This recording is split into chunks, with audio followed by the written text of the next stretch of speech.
হাওড়ার কোণে কোণে এই ধরনের ডেড বডি পড়ে তৃণমূলের ছল, মারা গেছে কল। আপনার কাছে মানে হাত জোর করে দেখুন, এই যে সমস্যাটার কথা দাদাভাই বলছেন, এটা কিন্তু একদিনের সমস্যা না না। না না না, আজ 12 বছর ধরে এখানে আছি, 12 বছর এক অবস্থা।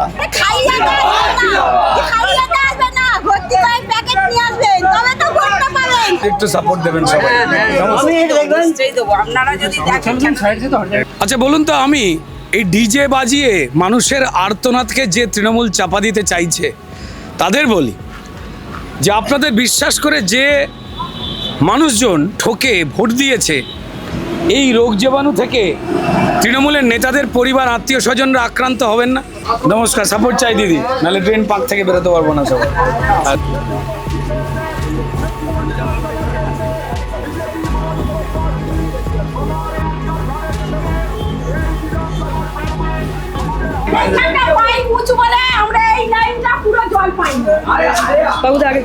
এই যে বিস্তীর্ণ গলি, এখানে যত মানুষ থাকেন, এই বিস্তীর্ণ গলিতে যত মানুষ থাকেন, হয় কোথাও ড্রেনের জল চুবে থাকে, রোগ জীবাণু, ড্রেন মানে এখানে ভয়ঙ্কর, কিন্তু শুধুমাত্র ম্যালেরিয়ার মশা রোগ জীবাণু নয়, আমাদের এখানে যেহেতু হাওড়া শিল্পনগরী, তাই প্রত্যেকটা কারখানার অ্যাসিড জলও বেরোয় এবং তাতে চর্মরোগ থেকে শুরু করে সবটা হয়। এই গলিতে জল আসেই না, খাবার জল আসে না, পাইপটা উঁচু আছে বলে জল পাই না আমরা। হ্যাঁ, ওইগুলো আপনারা এলাকার নেতাদেরকে বলেন না কেন? বলেন, আসলে বলবো। আসলে তো বলবো, এই তো এই সময় বললেই তো তবে, নালে আর হবে না। ভোট ছাড়া মানে এখানে তো তৃণমূলের বিধায়ক, কাউন্সিলর সব তো তৃণমূলের, তারা আসে? এখনো আসে না। কি মনে হয় এই তৃণমূলের ভোট চুরি, তাদের ভোট লুট করার তো একটা ইতিহাস রয়েছে? দেখুন, হাওড়া শিবপুরে দলমত নির্বিশেষে, আবার বলছি, দলমত নির্বিশেষে মানুষ এসে কথা বলছেন, কারণ তারা আমায় ছোটবেলা থেকে বড় হতে দেখেছেন, বড় করেছেন, এবং আমার কাজের ধরন বা মেলামেশার ধরন কোন প্রকৃতির। কেমন আছো?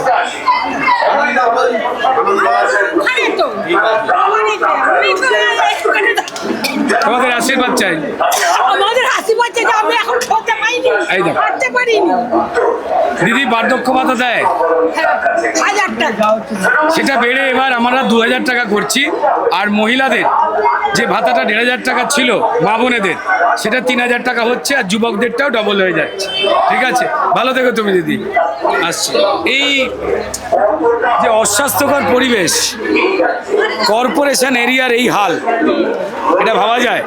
এটা শুধুমাত্র বস্তি অঞ্চল নয়, প্রত্যেকটি ওয়ার্ডে একই কন্ডিশন। যে 7-8 দিন করে কারখানা বন্ধ থাকে। 7-8 দিন? হ্যাঁ, কারখানা বন্ধ থাকে। কারখানা বন্ধ থাকলে মজুরি হ্যাঁ। পাওয়া যায়? হ্যাঁ, কারখানা না, কে দেবে? কোম্পানি পাবে কোত্থেকে, আর আমাদেরই দেবে কোত্থেকে? গরিব মানুষ। এবার বলুন, এইটা একটু দেখবেন, আপনার কাছে মানে হাত জোর করে দেখুন, request করলাম। এই যে সমস্যাটার কথা দাদাভাই বলছেন, এটা কিন্তু একদিনের সমস্যা না না। না না না, আজ 12 বছর ধরে এখানে আছি, 12 বছর এক অবস্থা, এক অবস্থা। এবং দিনের পর দিন প্রত্যেকটা মানুষ জানিয়েছেন, এখানে যারা দায়িত্বশীল কাউন্সিলর বলুন, এমএলএ বলুন, এমপি বলুন, যারাই এসেছেন শাসক দলে, এমনটা নয় যে মানুষ কাউকে জানান। এই একদম এত অব্দি জল থাকে, এইখানে এত অব্দি জল থাকে, এই এত উঁচু দোকান, সেখানে জল ঢুকে যায়। বলুন এবার, এইটা একটু আপনার কাছে হাত জোর করে না, না, আগে হাত জোর করার তো কিছু নেই, এটা এইটা দেখবেন। এটা একদম নাগরিকদের খুব সাধারণ কাজ। আচ্ছা, যদি কারখানা বন্ধ, এমনিতেই তো পশ্চিমবঙ্গে এমন হাল করে রেখে দিয়েছে, 6688টা কারখানা অন্য রাজ্যে চলে গেছে। লাস্ট চলে গেল আমাদের ব্রিটানিয়া বিস্কুটের মতো এত বড় একটা কারখানা। ঠিক আছে, হাওড়ার অর্ধেক কল কারখানা বন্ধ হয়ে পড়ে রয়েছে, আরতি গঠন অধিকার জায়গাতে সবই তো বন্ধ, এক গাদা জিনিস তারা বন্ধ হয়ে পড়ে রয়েছে এখানে, সাংঘাতিক রকম খারাপ অবস্থা এখানে। তারপরে এই জল, বিদ্যুৎ, তার সমস্যার জন্য এলাকার কারখানাগুলো বন্ধ হয়ে থাকে। আচ্ছা, যদি কারখানা বন্ধ হয়ে থাকে, হাওড়ার প্রচুর মেধাবী শ্রমিক রয়েছেন যাদের হাতের কাজ আজকে নয়, সারা ভারতবর্ষকে এই বাংলার হাওড়া, যাকে ভারতবর্ষের শেফিল্ড বলা হতো, 30% উপরে ইকোনমিকে সাপোর্ট করত। চুরি, দুর্নীতি, অন্যায়, নাগরিক পরিষেবা বন্ধ করে দেওয়া, তার জন্য আজকে কারখানাগুলোর যে হাল হয়ে রয়েছে। যদি অর্থনীতিটা ভেঙে পড়ে, তাহলে মানুষ খাবে কি? তৃণমূল কি চায় যে সবাই চুরি সিন্ডিকেটের নাম লেখাক? কোনো সাধারণ মানুষ সেটা চাইছে না। আবার বলছি, যারা তৃণমূলকে ভোট দিয়েছেন তাদের সঙ্গে বেইমানি করে তৃণমূল তাদের রাস্তাঘাট, জীবন, রোজগার শেষ করে দিয়েছে। তাই মানুষ এই সিস্টেম থেকে বেরিয়ে এসে বুঝে গেছেন এদের বলে কোনো লাভ নেই, এদের ঠেলা দিয়েছি আমরা, ঘুম ভাঙিয়েছি। কিন্তু মানুষের দুর্দশা কাটুক, মানুষের জন্য মানুষের ট্যাক্সের পয়সা সরকার মারফত, এমএলএ মারফত, এমপি মারফত বা কাউন্সিলর বা কর্পোরেশন মারফত খরচ হোক, এরা সেদিকে তাকায় না, সেগুলোর দিক থেকে নজর ঘুরিয়ে দিয়েছে। তাই এই যন্ত্রণা। এখান থেকেই মানুষ বদল চাইছেন, দল মত নির্বিশেষে। ভোট দিতে আটকায় গুন্ডা বাহিনী, মানুষকে তো ভোট দিতে আটকে দেখুন, দেয়। এই তৃণমূলের সন্ত্রাস বা অসভ্যতামি থেকে যে কোনো মানুষ মুক্ত হতে চাইছে। কদিন আগে আপনারা দেখেছিলেন, আমার একটি ভিডিও ভাইরাল হয়েছিল, যেখানে ইলেকশন কমিশনের বৈধ পারমিশন নিয়ে আমরা দলীয় কর্মীদের নিয়ে বাড়ি বাড়ি প্রচার করতে যাচ্ছিলাম। সেখানে জোর করে জয় বাংলা বলে একজন উচ্চিংড়ে লাফিয়ে পড়েছিল। ঠিক আছে, এবার পরিষ্কার এতগুলো আমাদের ছেলে এবারেই লাফালাফি, কারণ তারা দেখেছে যে অশান্তি না করলে তারা কোনো রকম কিছু করবার সুযোগ বা সাহস পাচ্ছে না। রানা চ্যাটার্জি তিনি বাড়িতে বাড়িতে গিয়ে বাচ্চাদের চিকিৎসা করতে শুরু করে দিচ্ছে। অন্য কাউকে আমরা দেখছিলাম রান্না করতে, কেউ বাসন মেজে দিচ্ছে, ইনি চিকিৎসা করতে শুরু করে দিচ্ছেন। আপনার প্রতিদ্বন্দ্বী, দেখুন, এটা যদি রানাবাবু অন্যান্য সময় করতেন তো তাহলে ডেফিনেটলি সেটা সাধুবাদ দেওয়া যেত, ঠিক আছে। কিন্তু ভোটের আগে যিনি বালিকে খালি করে দিয়ে বালির মানুষের তাড়া খেয়ে এখানে চলে এসেছেন কোনো রকমের টিকিট ম্যানেজ করে, এটা আমি না। বালিতে যিনি তৃণমূলের ক্যান্ডিডেট হয়েছেন কৈলাস মিশ্র, তিনি বলে বেড়াচ্ছেন যে রানা এখানে মানুষের যা হাল করেছে, যা অন্যায় করেছে, আমাকে ক্ষমা করে দেবেন, রানার ওপর রাগ আমার ওপর ঝাড়বেন না, এটা বলে বেড়াচ্ছেন তৃণমূলের বালির প্রার্থী, যে বালিটাকে ডুবিয়ে দিয়ে চলে এসছে রানাবাবু। এখন তিনি নিজে বাড়ি বাড়ি ঢুকে বাচ্চাদের দেখছেন। কোন বাচ্চাদের? যাদের এই তৃণমূল পাঁকের জলে, ড্রেনের জলে অসুস্থ করে দিয়েছে। যে বাচ্চাদের বাড়ির সামনে ময়লা, ড্রেন, পাঁক, ভ্যাট রেখে এই রানাবাবুর তৃণমূল যারা এই বাচ্চাগুলোর ভবিষ্যৎ নষ্ট করেছে। কোন বাচ্চাগুলোকে দেখছেন? যাদের 8,000 স্কুল রানাবাবুরা বন্ধ করে দিয়েছেন। আপনি একদিকে লুট করবেন আর একদিকে স্টেটও থাকাবেন। আমার মনে হয় উনি বোধহয় ভেবেছেন যে বাচ্চাদের ভোটাধিকার দেওয়ার ক্ষমতা দিয়ে দিয়েছে। তৃণমূল খুব একটা ধান্দা ছাড়া তো কাজ করেন না। রানাবাবু তৃণমূলেরই সিলেবাসে চলছেন। ঈশ্বর রানাবাবুর মঙ্গল করে।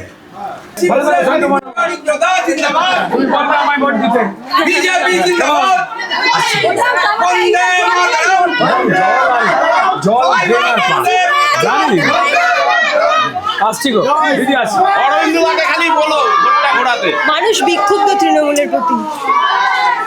দেখুন, তৃণমূলের প্রতি বিক্ষুব্ধ তো বটে, আর এই বিক্ষোভটা বেড়ে গেছে এই কারণে, কারণ যেভাবে পুলিশকে দিয়ে মানুষের মুখ ভয় দেখিয়ে বন্ধ করে দিয়েছিল, এখন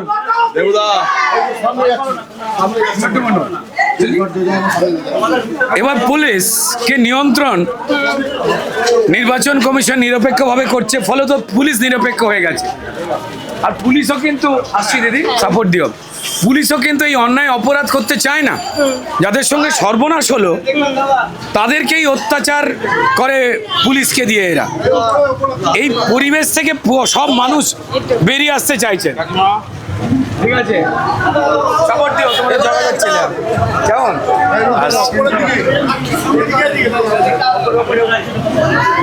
সাপোর্ট চাই। জয় শ্রীরাম।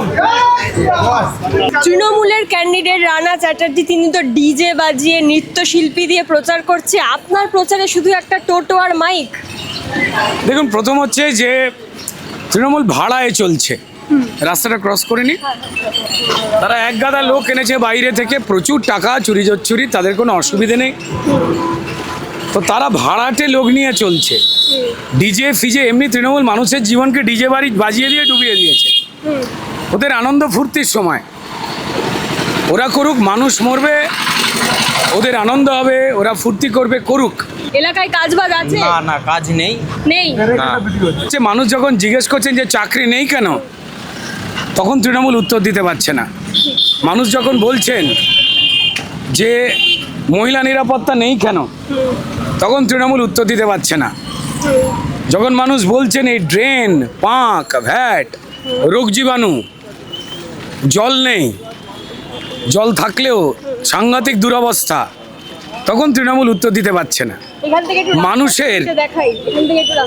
মানুষের যে যন্ত্রণা সেটাকে ডিজে বাজিয়ে চাপা দিতে চাইছে। যে এখানে দাঁড়িয়ে দেখতে পাচ্ছেন যেটা, ঠিক আছে, দাঁড়ান, এখানটা এলে পুরোটা পেয়ে যাবেন দেখতে। এইটা হচ্ছে আমাদের এখানের স্বাভাবিক, দূরে যান তাহলে পুরো জায়গাটা দেখতে পাবেন। এইটা হচ্ছে আমাদের এখানে স্বাভাবিক পরিস্থিতি। হাওড়ার প্রত্যেকটি জায়গায়, শিবপুরের প্রত্যেকটা মোড়ে। আচ্ছা বলুন তো, আমি এই ডিজে বাজিয়ে মানুষের আর্তনাদকে যে তৃণমূল চাপা দিতে চাইছে তাদের বলি যে আপনাদের বিশ্বাস করে যে মানুষজন ঠকে ভোট দিয়েছে, এই রোগ জীবাণু থেকে তৃণমূলের নেতাদের পরিবার, আত্মীয় স্বজনরা আক্রান্ত হবেন না? হবেন তো। আসলে বোধবুদ্ধি হারিয়ে গেলে, মানবিকতা হারিয়ে গেলে, শুধু চুরি আর লুটের দিকে নজর থাকলে এইরকম নরককুণ্ড বানিয়ে মানুষের জীবনটাকে শেষ করতে পারে। সিপিএম, কংগ্রেস, টিএমসি, বিজেপি সব ভুলে যান। এলাকার এমএলএ, তৃণমূলের কাউন্সিলররা সব পুরো সময়টাতেই এই পরিবেশটা তৈরি করেছেন। এটা আজকের পরিবেশ নয়।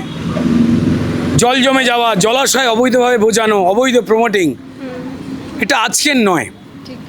যারা 15 বছর ধরে তৃণমূলকে ভোট দিয়েছিলেন তাদের কোনো রকম উন্নয়ন না করে এই অরাজকতার শহর তৈরি করেছেন, ডাস্টবিনের শহর তৈরি করেছে তৃণমূল। দুর্ভাগ্যজনক। আর এখান থেকেই মুক্তি পেতে চাইছেন দল মত ভুলে সারা হাওড়ার মানুষ, শিবপুরের মানুষ। এবং তারা ভরসা রাখছে, বাম সরকারকে দেখেছে, তার আগে কংগ্রেস সরকারকে দেখেছে, এই লুটেরা তৃণমূল সরকারকেও দেখেছে।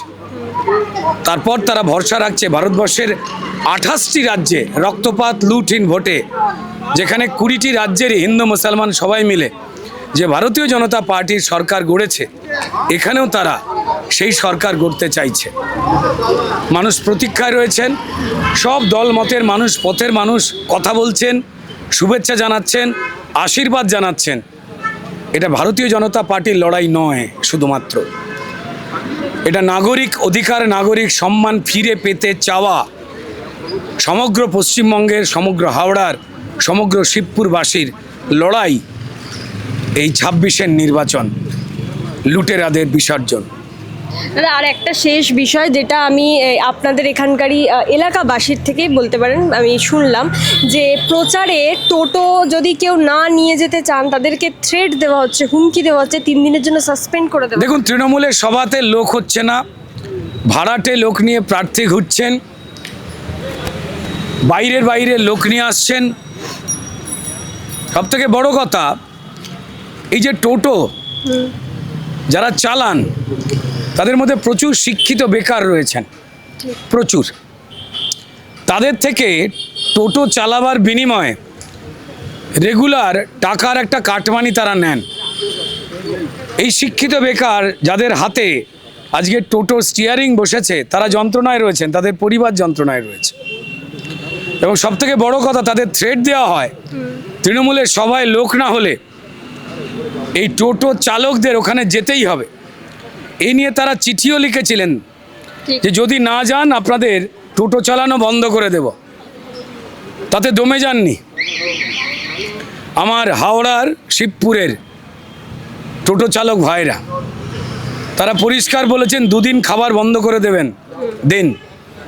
কিন্তু 26-এর পর যে সুন্দর সকাল আসতে চলেছে, যেখানে সবার জন্য খাবার আর কাজ আর পরিচ্ছন্ন হাওড়া তৈরি হবে, জ্যান্ত, এবং এই বস্তুগত জঞ্জাল আমরা দূর করব, তখন আমরা পেট ভরে ভাত খাবো।